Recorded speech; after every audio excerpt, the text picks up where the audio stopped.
Hi, I'm Robyn. Happy Fit Friday.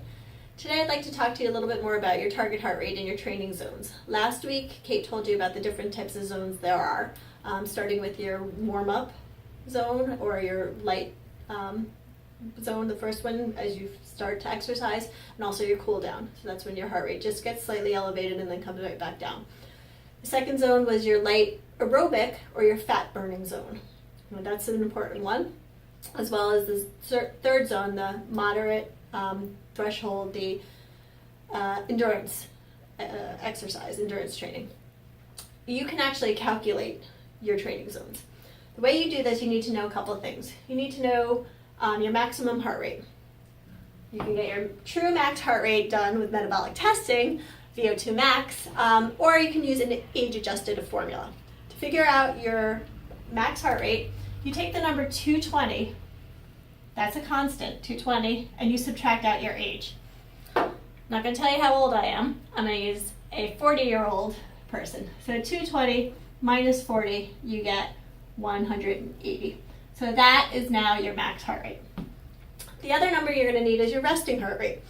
To determine resting heart rate, you are supposed to check your pulse 3 mornings in a row when you first wake up without an alarm clock. Kind of hard to do, or you can watch yourself on a heart rate monitor, Fitbit, something like that.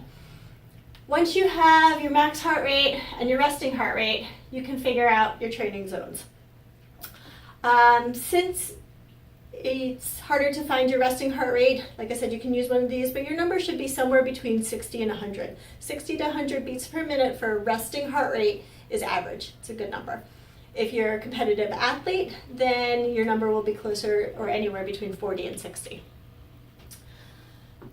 Okay, so within the intensities, the training intensities, you want to work at anywhere from 50 to 85% of your max heart rate, this number.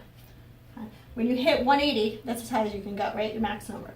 So working at 50 to 85% of this. When you're working at 50 to 70% of your max heart rate, that's in the fat burning zone. Okay, it's a little bit lower, more sustainable because you need to go for a longer period of time to burn that fat. 70 to 85, again, is more endurance, and because you can't sustain it for as long, but it's more strengthening and muscular endurance.